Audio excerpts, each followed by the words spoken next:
And it, And you guys are live. hell yeah, we're live. Yo, one last thing. Did you put up a tweet about it? If you put up a tweet about it, I'll Yeah, like throw it out. yeah. The stream's about to go out. Just waiting for it All right. to upload. Okay. Sorry for those technical talks we just started with, but we're back after a couple weeks for one more round. We got Mac Tyson, we got Smiling Sam Alvey, and we got Only LARPing. And look, of course, Sam showed up with what do you got there? You got two things on your right arm. Yeah, I got two things. I got the thing I'm real proud of right here that I credit. I'm the greatest credit in the world. I'm the heavyweight champ, baby. It hasn't left my shoulder. And then also I broke my hand in the fight. Round 3, that son of a gun, I hit him in the top of his head. He fell over, but he didn't stay down. And then I dropped the A-bomb on him afterwards, and one of the two punches broke it. Holy shit. Wait, that actually, dude, I didn't even connect that. That was an H bomb. That was from That was an A-bomb, Alvey bomb, baby. Well, yeah, but bro, we dropped two different. Okay, you get my. It was but I inspired didn't even by realize because you trade. You're so tight with Henderson. Like, of course it was. You waited for that last little second. That one was nasty. Well, so I felt so cool doing it. I was like, oh my god. So I was in the afterwards because I left the cage or the pit and I said my hand's broken. I told the doctors and he started poking and prodding. I said, yeah, that hurts. All right, we'll send you to the doctor.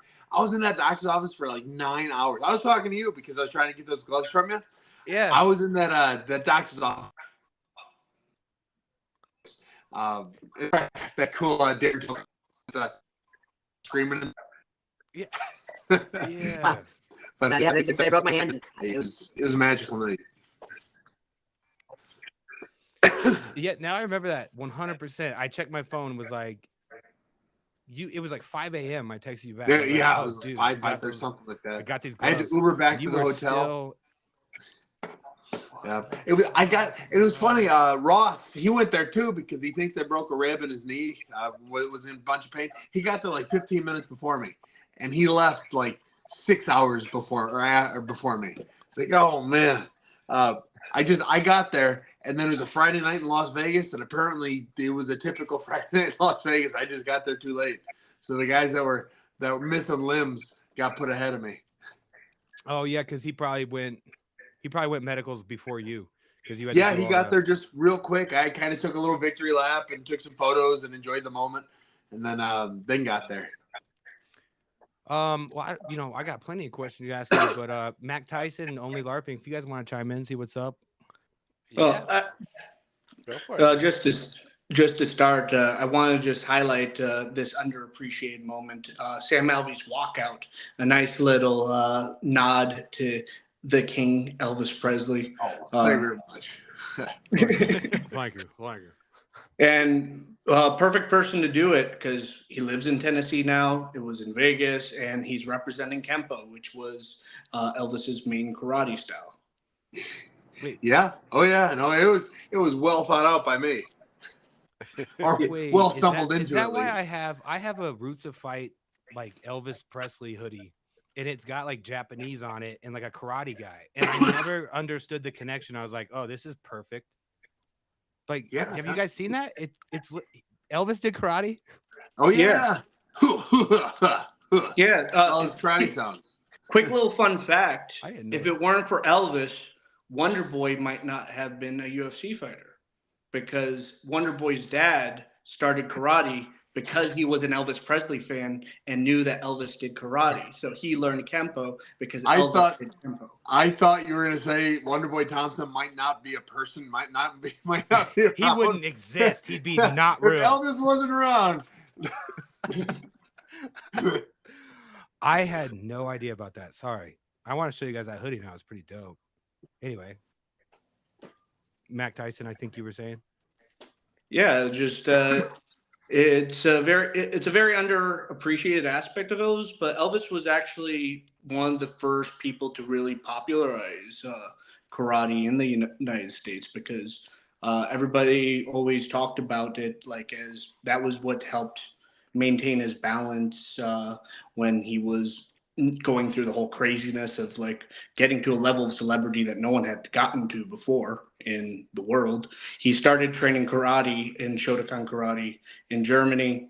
He came back to the States, started training in Kempo with Ed Parker, the father of American karate. And then he got to 8th degree black belt in the Kempo system, also got a Taekwondo black belt, and he could afford all the best trainers. So Bill Superfoot Wallace, the undefeated PKA kickboxing champion, legend. He was an instructor at Elvis Presley's dojo in Memphis, because Elvis used to have a dojo in Memphis. They actually restarted it recently.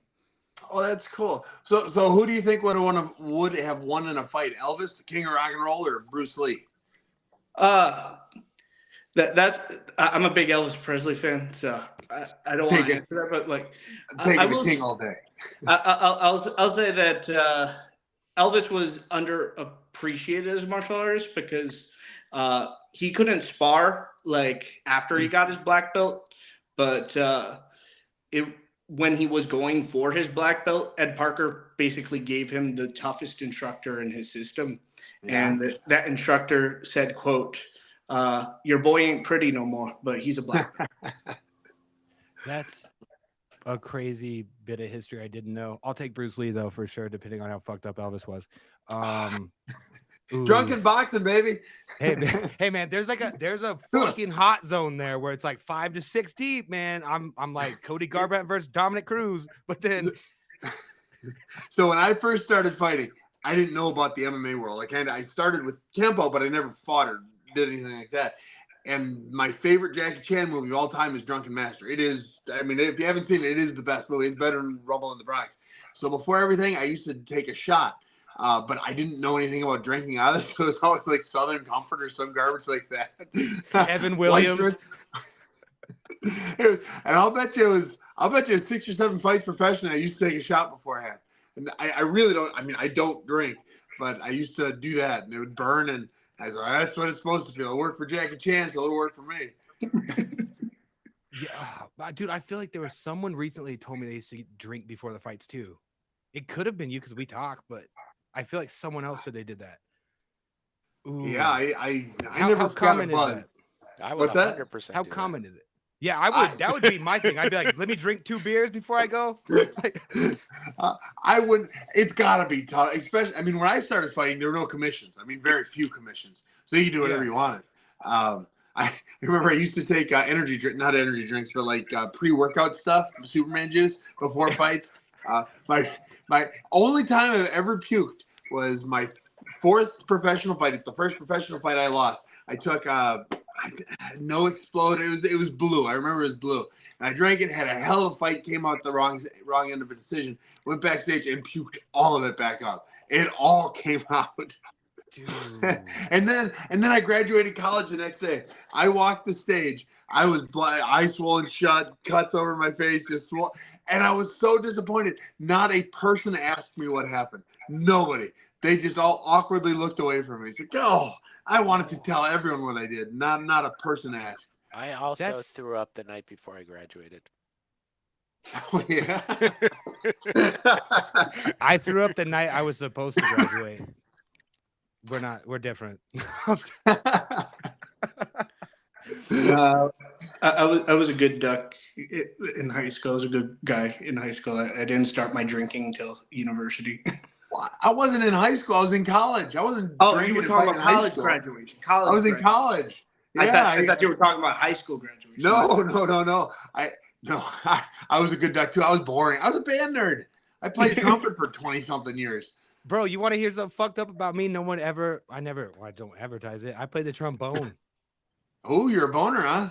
Yeah, I'm a tromboner, bro. And then I kind of got tired of hearing that and like picked up guitar. When I hit high school, I said, dude, no, bro. There's a lot of hot chicks at this school. I gotta switch. Mom, be for real.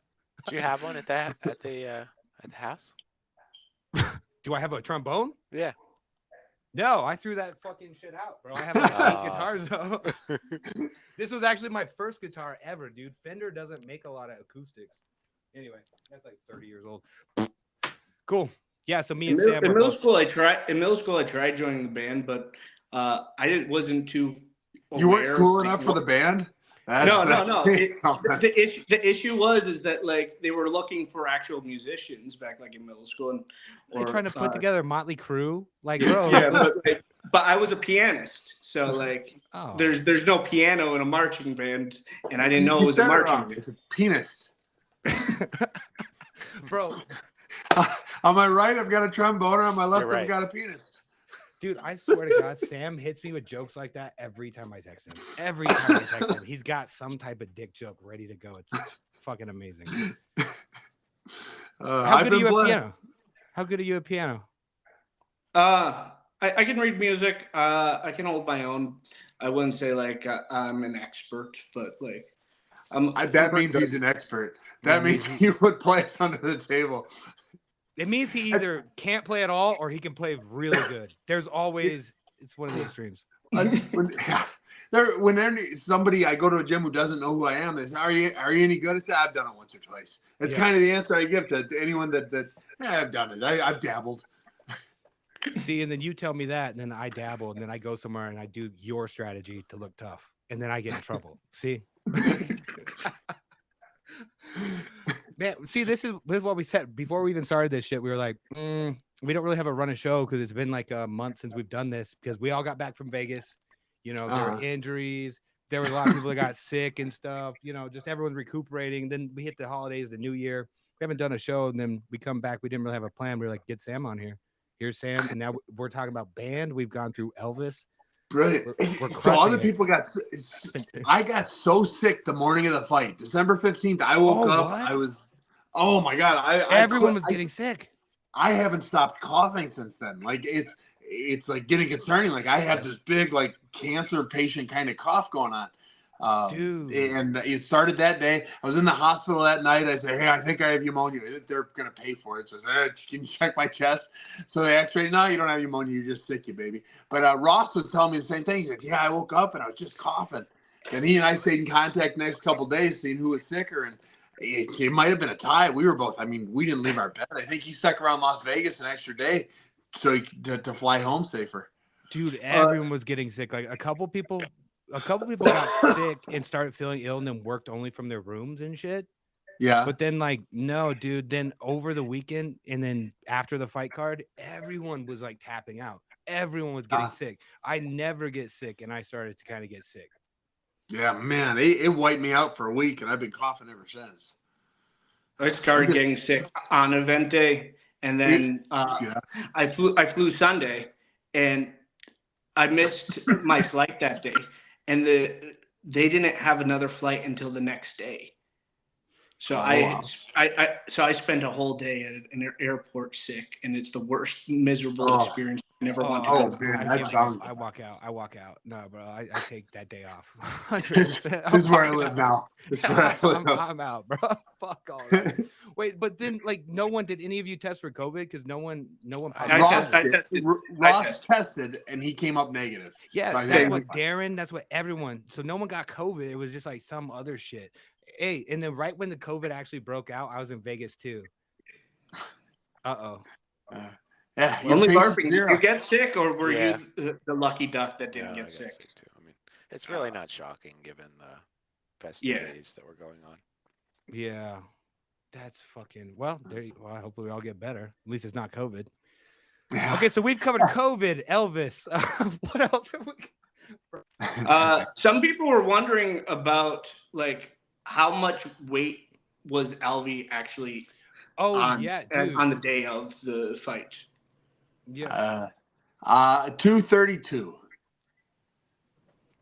So the way you went, like you're such a nice guy. I'm like, I don't think you'd lie, but also the hesitation.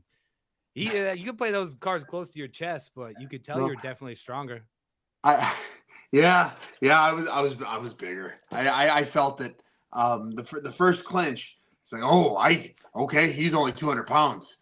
And it's like, okay, I can do this a little bit. So like, it was a little bit of I can move him. I don't have to try and slow him down necessarily. I can grab a hold of him a little more. And so that kind of switched by the end of round one as I took him down the first time. I said, okay, I can do this. I got that. To me, round one was the close round. That was the only round that maybe he got. He was a little more active till the end there. But then the rest of it I felt was my fight. But it was that moment at the end of round one where I got a hold of him and I felt all right, I'm 230 and he's 230 and he's 200. He said, I can feel this. if I remember correctly, I think I said before the fight, like it depends. Like if they get close, like if they get close and Sam finds out that he can kind of physically bully him around a little bit, that's where we might see that start taking that way. And like me and Mike Perry talk about that as well. Like I love Ross, man. I love Ross. It was a competitive fight. You guys, showed out. But yeah, that first clinch when you got him down, I went, okay, Ross got to make an adjustment here, or that's gonna be the story of the fight. I could walk at him a little more than I thought I was going to be able to, because I knew where I could end up with it. And then I figured out that pit. Round 2, I figured out how to use that pit. That I am now an expert pit guy.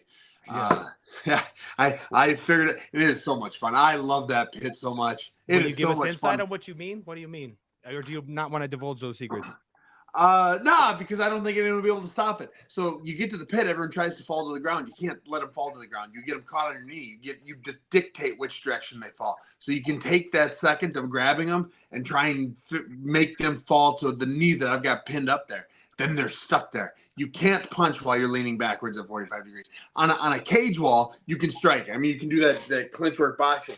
When you're in that pit, you're at 45 degrees, you can't punch back. You can't do anything but pull guard for the most part. Or at least nobody's figured out what to do yet from that position. And I figured out that if I can hold him here for an extra 5 or 6 seconds, I can get some big shots off. Interesting. Well, the other thing people have been doing, like with the meta, is, and this is what Gabriel Varga kind of talked about, because he's fought in the ring and he's fought in the cage before. So one thing that caught him off surprise was how effective like up kicks from that 45-degree angle is. Like if you just rush in there, you could eat a up kick very easily. And absolutely. With the MMA side of things, I know if somebody's on the ground, it's you hips first. I mean, I lead with my cup, more or less.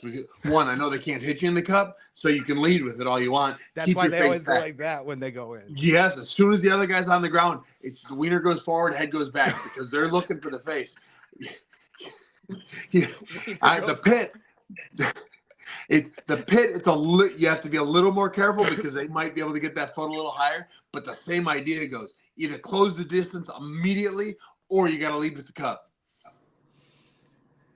That's just one of those general combat sports things you see all the time when they roll up like that, like dick first, like you said. I've just never had it explained like that. That's fucking hilarious. And it will be interesting to see how that meta evolves, because like when it came to the like cage wrestling is something that everybody talks about in MMA today, but there was a time in MMA where nobody knew what to do up against the cage, because it completely changed everything when it came to grappling.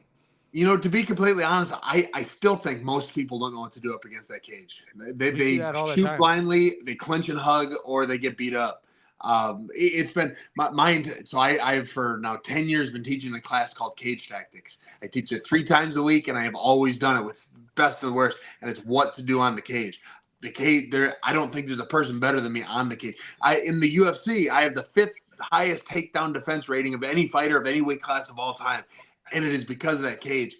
But that skid I had at the end was also because of the cage. I got so used to fighting with my back foot on that cage, because I know how to use it. People started taking advantage of it, and I didn't change fast enough, to adapt to it. Here at the pit, at least in my first 2 fights, I think I finally sank in. Keep my back foot away from the wall, away from the edge. I'm trying to think like a good. What would you say about the rule set? Like, because our competition, I'll stand by it. Like Ross Levine's one of the best strikers like out there. You used to fight at 185 as well. Of course he was coming up, but like, what about the rule set has turned this? You did have that fight. Not a lot of people actually know about that one you beat that dude up in the barn. You told me about. Remember the heavyweight fight, because no one else would fight you. You were like, fuck it. You say barn. It was like a wedding hall. It was an old train station. But it was same thing, bro. Same thing. But like you were even like, yeah, bro. I went over there just because I needed to take a fight at heavyweight.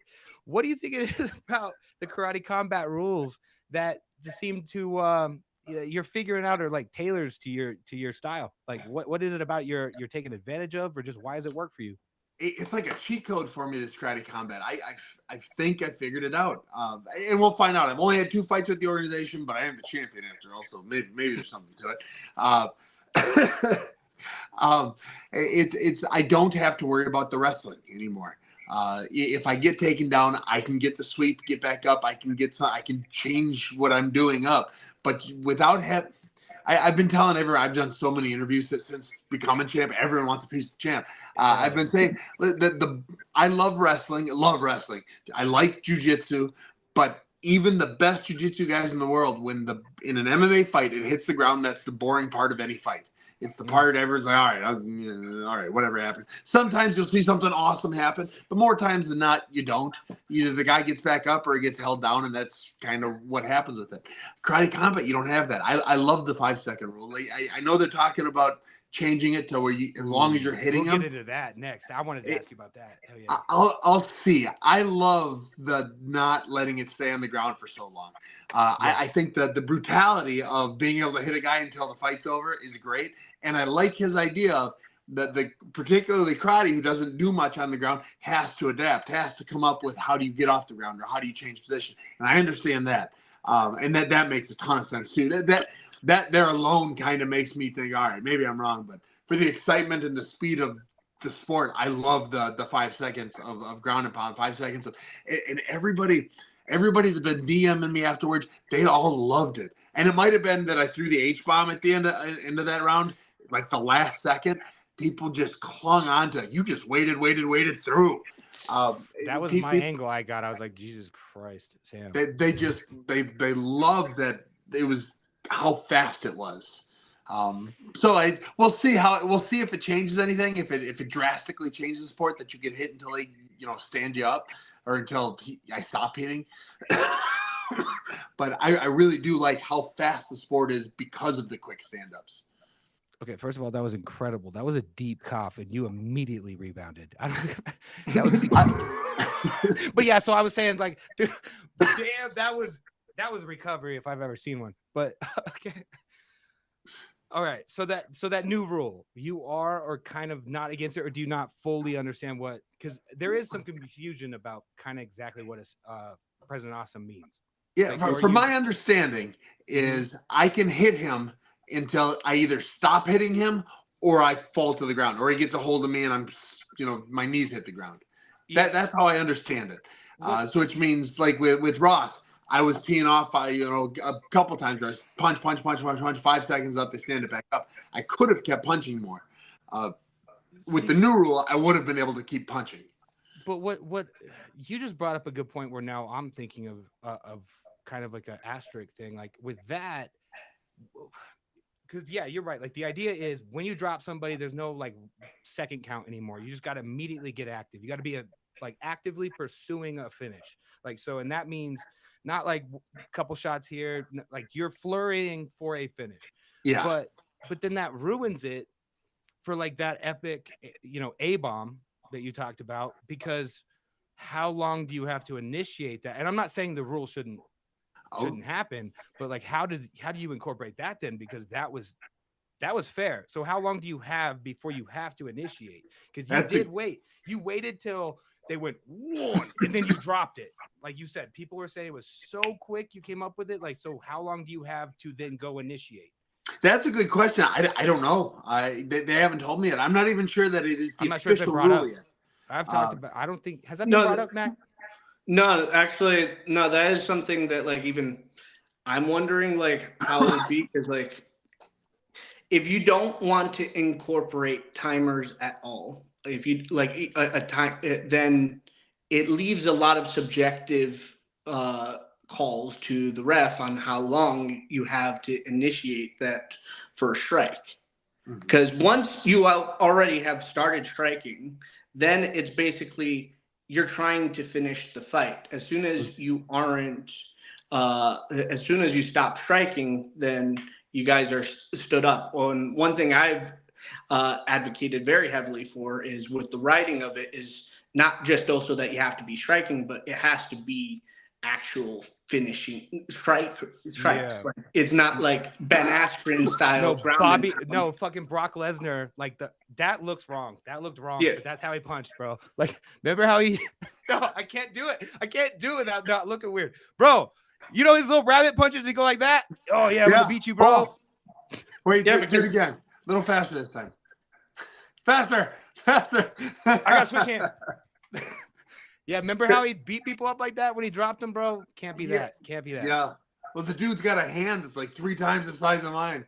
Like him and Shane Carwin had the biggest hands of all time. They had to like custom make 4X. So Shane Carwin was actually the one that they did. So Shane was my coach on The Ultimate Fighter. So he was telling us, he said, I'll give you 2 stories about him. One, we were on The Ultimate Fighter. He was the head coach. He came backstage, not talking to the us. He was talking to his coach. Orlando was his name.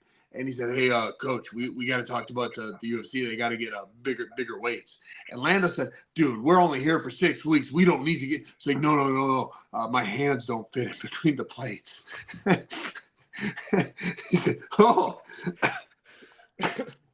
And then that let off. He's like, so, I was backstage. I believe it was his Brock. No, it couldn't have been his Brock. It was one of the fights. He said, yeah, he was backstage and he had there was 4X or 3X. 4X, I think, was the biggest. Yeah. He said, I couldn't get my hands into it. So he said, with the commission, he said, they let me cut the slip. And that's where the new UFC gloves come from, is because now the UFC glove is, you kind of feel like Iron Man. Your hand goes in, and then it wraps, and it wraps one more time. Mm-hmm. He said it was because of his fight there. They had to cut the thing up so he could slip his hand in, and they taped it in front of the commission. So Shane Carwin, biggest hands on the planet or something close to it. Dude, if I ever meet him, I'll fist bump him for real. I'm not trying to get I'm not trying to get my head.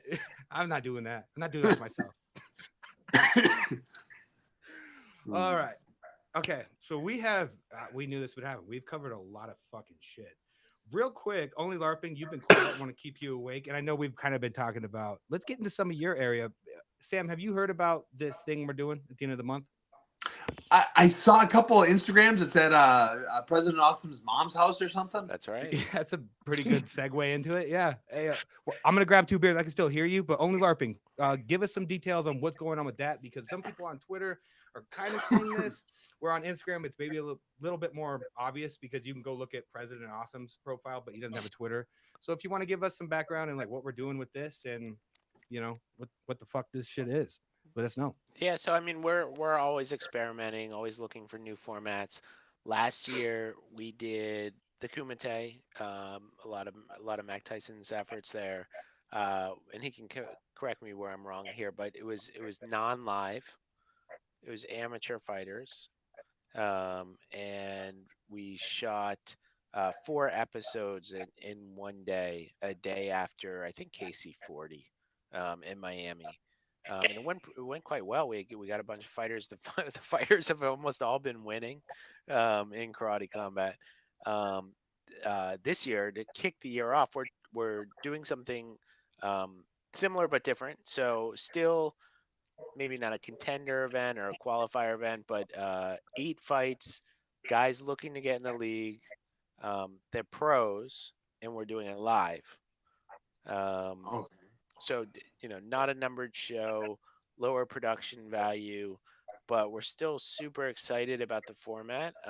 We are putting a pit in President Awesome's mom's backyard on our tennis courts. We've styled it as a house party at Awesome's mom's house. And we got the one and only Rick Ross presenting the whole thing. It should be a blast, man. Should be a blast. Man, that sounds so cool. Yeah. That's awesome. I've got about 5 acres here where I live. Yep. And I'm thinking in my back quarter, I want to build a quarter pit, a half pit. And I've started mapping it out. What I think, I'm waiting for lumber costs to go down a little bit before I build it. But I that's so cool that they're putting it on the tennis courts. Where is it? Where's she live? Southeast Florida. Okay, cool. Yeah, and I actually think if it works, we're gonna get a lot of people requesting to have it in their backyard. Yeah, I think so, man. No, dude, I could absolutely see that going. Yo, dude. I mean, remember that fucking show? They did one here in New Mexico one time, which I was surprised. But what was it fucking called? My Sweet 16 or whatever? on MTV. I never watched the shit. Okay, yeah, that is a show. I never saw it, but I know it's a show. Yeah, but it was like some like insanely rich dude just throwing some crazy party for like their sweet 16, something like their kids' sweet, right? Dude, if they made a whole show about people doing that shit, yes, you could get people to fucking bid to have a private fight card in your backyard. think What so. is this, bro? I think so. You absolutely could. And you never know what's going to work better on the internet. You know, sometimes the lower production, stuff works better. And so, Well, yeah, because dude, it becomes more exclusive that way. yeah, Because you have to be there if you want to see it really like that. yeah, yeah. So I'm pretty psyched. That's 2 weeks from tomorrow. Yeah, sweet. What's Oh, what's the the other thing I overall left goal? out Like, yeah, is these fighters are all they're gonna live together for a week in advance. We're gonna put together a couple, really quick mashups, a couple of episodes to put out Right. in the fight week leading up to it. What weight class? I should have thought of this before. Why don't you have coaches? You should have anybody. 2 fighters, 2 champs, fucking coach each team. So I think we do. We didn't even we've bring got, that up. I think, and this is not released, but I think Boss and Raymond Daniels will be there. To kind of In the mix to like, I don't know if it'll be like teams per se, but like that kind of role. Senseis. Yeah. That's dope. I think that could. That's cool. Are there going to be any champions in the audience? There probably could be. All right. Probably could be. No, that sounds amazing. That is so cool. Now, what weight class is the tournament? it's a Or is it variety. a tournament, or is it four It's different? not a fights? tournament. No, Okay. it's proper 3-minute rounds. Like these guys aren't fighting twice in one day. All right. Okay. From what I understand, I'm sure it's kind of what like local gyms, Goat Shed, reaching out contacts, it's local fighters, kind of all pro. Is that right, Mac Tyson? What? Like it's all local kind of fighters and stuff No. like that. No. Oh, it's not. You're doing all No, kinds? these are legit established fighters. Oh yeah, no, like I said, they're professional, but they're not all local. No, like the Kumite was like a Not local. contender series. It was mostly local guys, like young, hungry fighters trying to go up. It could have the first one was all amateur, but the Kumite was always meant to be like open to professionals or amateur. But this is more like established guys that aren't in the league right now, but want to be in the league. Like the main event, for example, that has already been announced is Darren Smith Jr. I believe he's a Bellator veteran, U.S. Army veteran, combative world champion, which is a little bit interesting because U.S. Army Modern Combatives, the founder of that system for the U.S. Army, Matt Larson, was a karate champion, and the U.S. Army Modern Combatives has a heavy influence from karate. So that's going to be very interesting to see in karate combat. And he's fighting Jolton Luderbach, who a Glory vet, fought in the PFL, and now he's coming to karate combat. That's cool. Yeah, it's a cool name, Luderbach. That is cool. That's a cool. Yeah, that's a good name. Luderbach. Yeah, I believe he's that dude should start fucking making candy. Quit. That sounds like, bro, you get a fucking litter box on you? Be like, no. Yeah, bro, that's a good name for candy. Yeah, I would eat that. So, Witherspoon's original. How do we feel on Witherspoons, bro? What's that? Witherspoons. No, that's the fucking restaurant. What's the brown one? See, everyone gets everyone hates on. That's Werther's. I was close. Oh, I love Werther's. Who's capping? It's like Creed. People fucking Creed sucks, but you bump it in your shower, you liar. Everyone eats Werther's. Oh, I love them. They're great. And people say they're an old person candy. No. They're just wonderful. They're delightful. Yeah, they're just being haters. Fuck no. Fuck all that. Only Larbing Kumite welterweight world champion, not world champion, Kumite welterweight champion Alejandro Brugal is a Marine, and now we have Army veteran in the main event of the kickback. Could we get a karate combat fight for the troops one day? Ooh. Yes. Oh I think that'd be epic to do. Yeah, we would love to Maybe do that. maybe partner with one of those nonprofits that do events for veterans in overseas. It'd be awesome. Okay, we got to I've give a done fight those to Vargas before. if we did that. Though. Like Vargas been going for a fight forever. Did you do a UFC fight for the troops once, Sim? No, not for the UFC, but they're out in California. I was the head coach of the amateur team there, and it was my favorite event of the year. It wasn't Camp Pendleton, but it was out towards the golf courses. But anyways, once a year they came out, and half the card was military. It was like whatever branch of military they were, and then the stands were all seated like that. So it was Army, Navy, Marines, Space Forces out there, all 6 of them. But it was everyone was there, and then they would fight the amateur fighters, and they got into. I mean, it was the best crowd I have ever fought for, UFC included. The Army, because they were stuck in their barracks, they're stuck on base, and this came to town once a year, and it just everyone was there. It was I loved those events. I tried to get on that, and every year I'd have 3 or 4 guys on the card, and it was just amazing. Dude, they do one here in New Mexico where like they get some like professional fighters on the card, but then they let the fire department fight the cops. Oh yeah, That's some GTA shit. I Now like you that. describe that, I'm like, Christ, I live in. Man, that's great. Where do I live? It's amazing. Those guys fucking bang. You know those guys don't Yeah. like each other. We're all here to protect and serve. Fuck you. Like I don't get what the fuck. That shit's big though. They do that. They do that here in New Mexico. 100%. That's cool as fuck. We should definitely look into that I'm type in. of stuff. yeah. You get the crowd into it. Okay, I have like a bunch of questions still, and I don't want to take up all the time. Mac, you got one while I try to figure out exactly what I want to do. And if you don't, we also have Only LARPing. Well, I want to give You got Sam a moment real quick because I know he's been hampering away trying to get some of his guys into karate combat. Give a shout out to your guys that you want to see in the pit. Yeah, so I've got 2 guys. They've been training partners of mine for a year, and they're just wonderful. Chase Peel, you guys will love him. He is as traditional karate as there's ever been, but then he adapted it to MMA. The kids, he's done a kip up in a fight. Like he got knocked down, he kipped up and attacked into it. It was the coolest thing that has ever happened in a cage. What's his name? Chase Larson. Chase Peel. Peel. Okay. Yeah. Keep going. His father was his instructor growing up. He was actually in my corner for this last fight. He and his brother. His brother just doesn't fight. But Chase is one. He will be the champion if you give him the shot to be it. He's that talented in his karate art, and then as athletic as he is, he was doing real well in MMA as well. And then a younger fellow of mine, Nick Myers. He's got 2 black belts from when he was an adult, but as a younger, I think he's like 24 now. He was 18 when he got his black belts. And he was one of my training partners. I went out to California and I needed to find bigger guys, and he was throwing. I mean, he was doing all the fancy question mark kicks and the big kicks and the spinning this and that. And he's still an amateur. So I was thinking if this was a kumite kind of thing going on at the end of the month, throw him in there. He would love the opportunity to get in there and show off.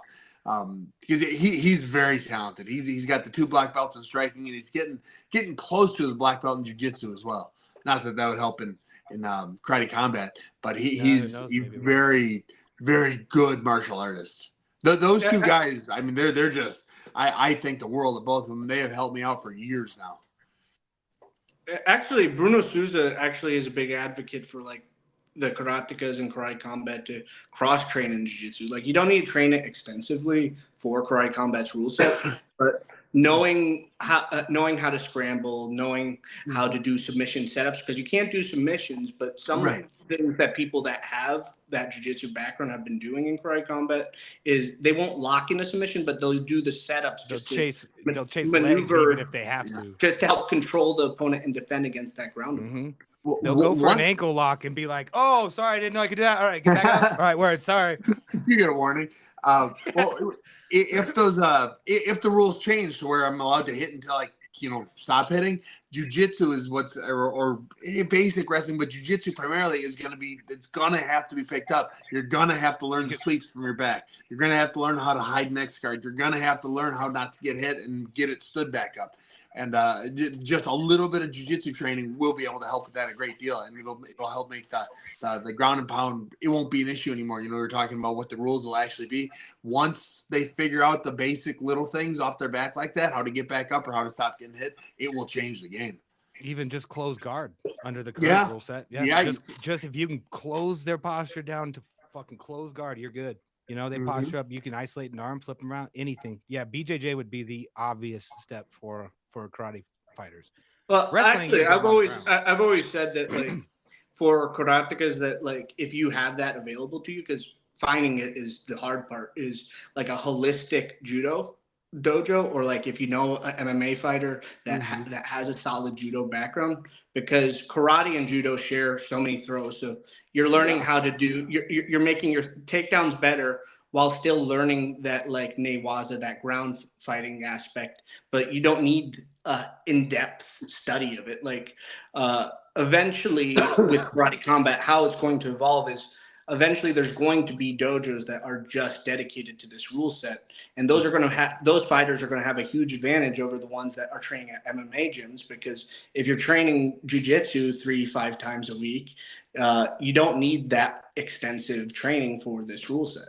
So like, you need to know some stuff, but it's still a striking focused rule set, at least in my opinion. You could correct me if wrong. So Sam. No, that absolutely. And I love judo. It's like you said, it's hard to find guys that are good at it. I trained with Sokuju for years. Oh, and that dude hurt everyone. He was the one that knocked Dan Henderson out of his title fight against John Jones. And he was just a beast. But I learned some judo through him. I learned what not to do. That was really more what I learned, is what not to do, or what he can do when I'm doing the wrong thing. And that'll go a long ways. But I think you're right about that. You will get these karate dojos that are just that will build the wall in their, the pit in their gym, and make it. We are a karate combat led dojo kind of thing. I would love to help part of that. Jiu-jitsu is big and all that, but karate is so much bigger. In any city, there's a jiu-jitsu school and there's 10 karate studios. There are 10 different people that have studied and learned it. And it's such a built-in audience for what we do for this organization. I would love to be an ambassador and just go and watch the fights in a gym.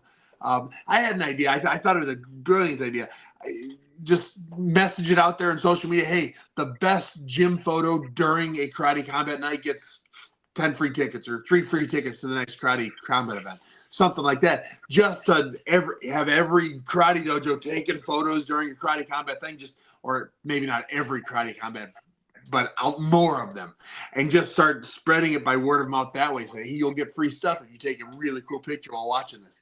And then you'll get these dojos getting their kids together, getting their students together, getting their adults together to watch the karate combat, like so many MMA gyms do with the UFC. And I think that I would love to help be part of that, show up and say, hey, I'm Smiling Sam, and I'm the greatest karateka in the world. I love go ahead. Belt. Go ahead and add marketing, Sam, that's definitely marketing expert to your resume. Right there with that. Sam, that's definitely something I'll talk with you more about, because that's actually like an initiative that, like, I've been like kind of like writing draft notes for. It's any city in the country has at least 3 karate studios. I mean, the small cities, the big cities have more, and it's a built-in audience. We are karate combat. We are the most entertaining combat sport on the market. No, it's amazing. Like, there are some like really talented, like, world championship level athletes right now that are under 18 that are point karate, but they're already making those transitions, those training for full contact.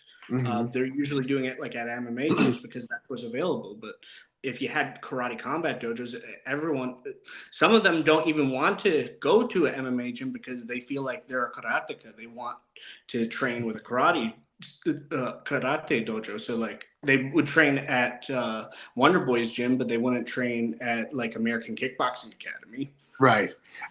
So I've always been a real firm believer in MMA. You want to master something and then be able to do everything else. And you see the karatekas that have made it to the UFC, and there've only been a few of them. It's like Pettis, Wonder Boy, Machida, and 1 or 2 others I'm not mentioning. And they do so well. They are all title contenders or title holders. I mean, Wonder Boy, I thought he beat Woodley in the first fight. But yes. I thought he did too.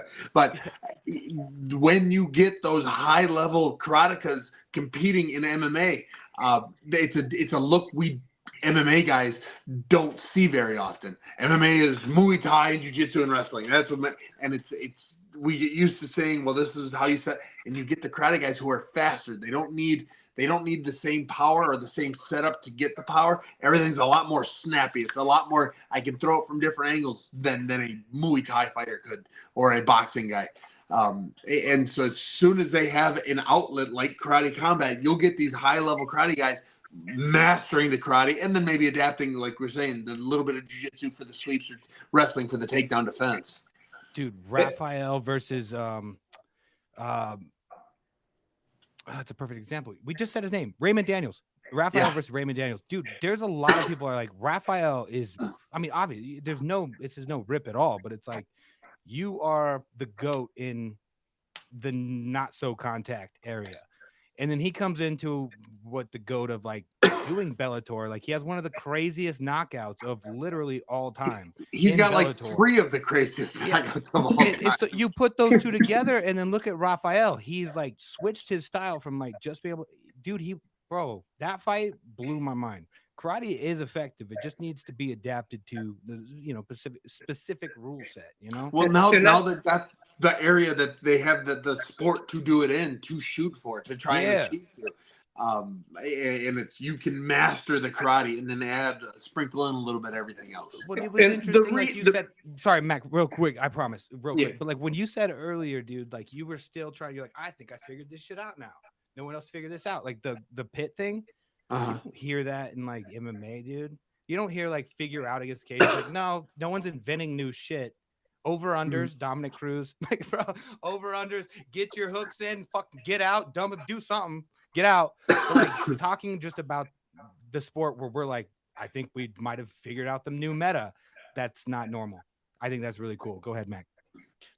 So just talking about Raphael, the reason why he transitioned so well is, and this is the issue with it, because the thing about point karate is that when it was first designed by the original masters, it was never designed to be the only type of sparring you did.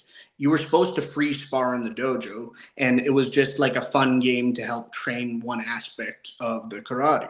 But the reason Raphael was so good was that his base, like he would sometimes cheese the rules, but overall his game was based around striking fundamentals. And he did that because he would go to a boxing gym and spar some boxers. He would go with some judo guys and work judo with them while he was to help improve his karate. So his base was always based in striking fundamentals. As Elijah Everell says, he has in his dojo, he wants his point fighters to be point fighters that can fight. So, and that's why it's amazing with Karate Combat that it has a huge advantage over something like Muay Thai, because Muay Thai, like in the US, it's stuck in the MMA system. So the best Muay Thai guys are already at MMA gyms, and they're taking the MMA system is basically taking those best guys to MMA, and they're not really staying in Muay Thai. With Karate Combat, you can have dojos where they're point karate dojos, but with a Karate Combat fight team, and that's a class that they're doing. They can still improve themselves while actually knowing how to fight. And they're only in karate. They're doing the point karate and then going to Karate Combat. They're not even thinking about the UFC. Their dream is Karate Combat. And Anthony Pettis actually has a school network, Pettis Martial Arts. It's not an MMA gym. It's he teaches a little bit of MMA so that they can be well-rounded, but like it's mostly Taekwondo and sport karate. And he says after his Karate Combat debut, he's actually switching his entire teen and adult program to be focused on Karate Combat's rule set. That's cool. That's fantastic. And I think the most amazing thing though with Karate Combat is because of the karate fighters is they're much more willing to go against the grain of striking conventions. So you see things that you've never seen in striking because there's no one there telling them that they can't do that. Like MMA has gotten too restrictive so much. Like there was a joke in the martial arts community that side kicks don't work, but that was a thing that kickboxing gyms were telling people, that you shouldn't do a side kick. It's an ineffective technique, until you saw Wonder Boy and Raymond Daniels doing it at the highest levels. Wonder Boy kicked the shit out of Luque like that, like 3 times. Picked his ass up. Like, not his ass. Like, I'm not talking shit about Luque, but dude, he sent him across the ring, literally picked him back up. Well, we evolving together, boys. So, Okay. Sam, will you maybe one day open a dojo and teach Alvey Kempo? Oh, I would love to, but I've always wanted to have my own gym. I just can't do it while I'm still fighting. I've seen so many high-level fighters just lose that step because they have to worry about everyone else. So I'm coaching. I've been coaching my whole life, but or my whole adult life. I really haven't. I turned 18 and started coaching more or less. But I'm not quite ready to pull the plug on, getting in the pit. I gotta get hit a few more times first. Well, you know what'd be interesting though is Cowboy Cerrone has the BMF ranch. You got a farm. What about the first dojo ranch? I love it. I suspect he's got a bigger property than I do. But no, that would be a lot. That's just because New Mexico's cheap as fuck, bro. Out there in Edgewood, I used to live right next to Cowboys Ranch, bro. That shit's cheap as fuck. You could buy like a whole. Yeah. I can't show you right now, but I've turned my garage is a gym. Well, half of it, and half of it's filled with stuff to take care of the farm with. Or the other half is chickens. I lost 2 chickens tonight. The owls got owls. Those motherfuckers. Those are not those are the sky predators you don't think about. Oh, they came. We saw them get one. It's like, and there are little chickens. They're like our little prize chickens. They're wonderful. And it was, I was very disappointed. The ones, those fucking owls. They're cute. I know. Fucking fool you, bro. Those motherfuckers are pissed off. My wife was crying because she cries over stuff like that. Oh. But yeah, I was crying because they took 2 of our females, and now I only have 1 female left to lay eggs. I'm like, oh man. Sorry, kids. Only cereal now. Until we catch those fucking owls. All right, we've taken up nearly an hour. I want only LARPing to give us any updates. I think I'll ask this question real quick. I don't know, bro. You and me are boys, so I know you. But this is gonna be. I want to get your answer. It's an internet question. Okay, you and me beforehand were talking about like Tony Ferguson. You get what I mean? Give me a nod if you're down to go into this. I'm curious because there's an internet joke about it. I'm sure you've seen it, but I'm curious. So you were with the UFC for how many fights in a row? Did the bullshit happen at the end? Do you know the internet joke about this? Not the joke, just are you talking about Dana White? You. Me? You, Sam. Yeah. Oh, about where I hid the body. What you have on Dana White? Yeah. Oh, yeah. That's the internet's question. Oh yeah. Yeah. I may or may not have signed some contracts saying I'm not allowed to discuss this until 2034. So it might be another decade before I'm able to disclose where the bodies are. Like the JFK files or what? Fair enough. Well, you need to I can disclose we're gonna have neither to Dana or I are on Epstein's list. Next time we can do that. That's good. Bottle of SoCo and we'll figure it out. Bottle of SoCo. We're gonna figure this shit out. Well, Sam, dude, it's been. We're not done here, but it's been fantastic seeing. Seeing you. No, it's so good to get a rap with you since I was replaced by Mike Perry on our other show. It's just so good to get to rap with you for another hour. Well, there you go, dude. You could be like a legit full-time host on this one, man. You got stories out the wazoo. Oh man, I've been in it for so long. Man, I was coaching jiu-jitsu yesterday, and it was my last day coaching at this gym. Now I'm going food trucking, and I'm planning on fighting as much as I can. I'm doing a lot more with everything. And as one of the guys, he's 23 or 24, he just got married. As he's leaving, he said, "Hey, it's really been great working you for the last year." It's like I remember growing up watching you fight. It's like you could have gone without saying that part. Now I'm old enough to have had kids watching. He's like, damn it. Then I was like He's got doing white the math. hairs Like, and shit. You're like, yeah, I fuck. was like, man, he was 12 years old watching me fight in the UFC. It's like, son of a gun.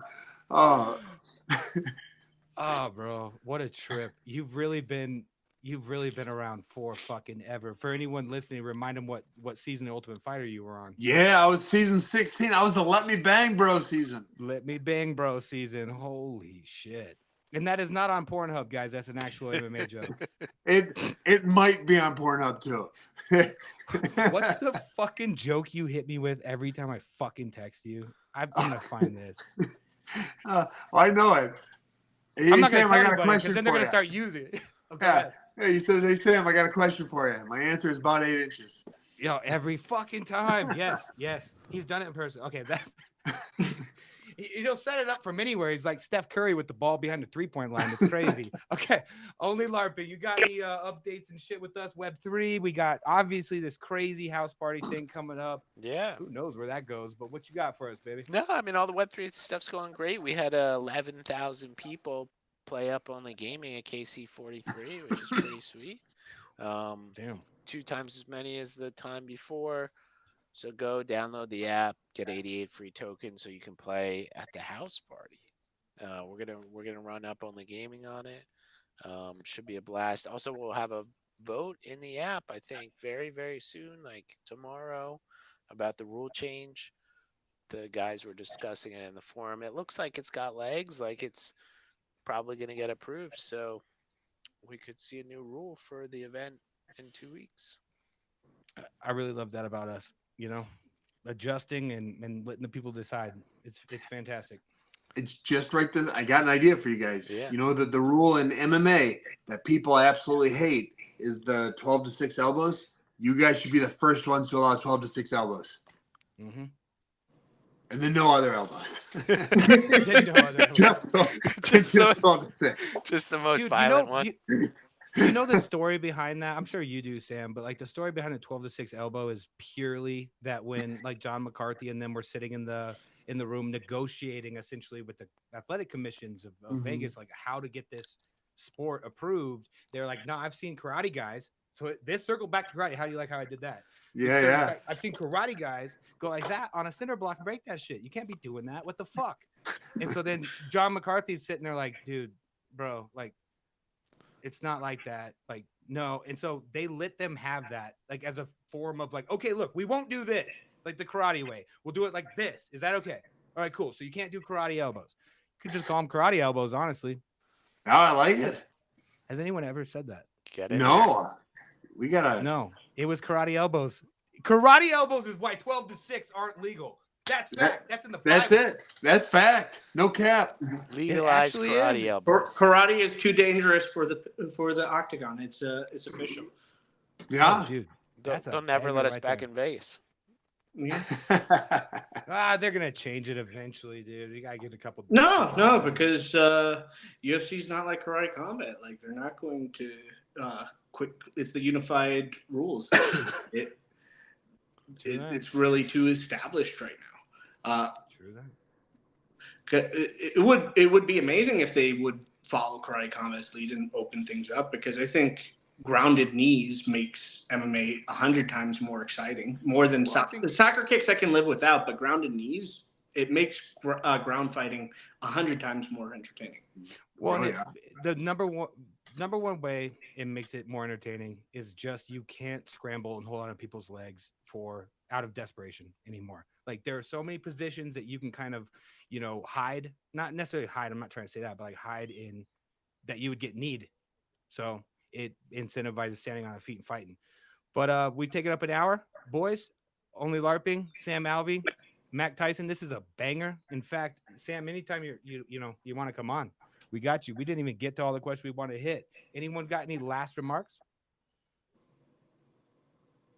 You take us out of here then, Mac. I'll take you all home. Let's go. All right, that's another episode of One More Round. Now that we're back, I think Sam, dude, I know for a fact when we used to do a podcast. Max said he wanted to take everyone home, and Sam dipped immediately. Yeah. No, but he does his podcast like from his garage and is far from the Wi-Fi. So I think he just lagged out, or a bunch of gotta get chickens him an came into his Ethernet garage. cord. We need like an 80-foot one. I think we Yeah. even tried that, but he's all good at it. It was a great time for him to lag out. Yeah. But yeah, boys, another banger. Thanks, And man. we got a lot of shit. We'll be back next week though. This is gonna be consistent again. Sounds good. Sounds good. Later, guys. All right. Later, brothers. Later, karate fans.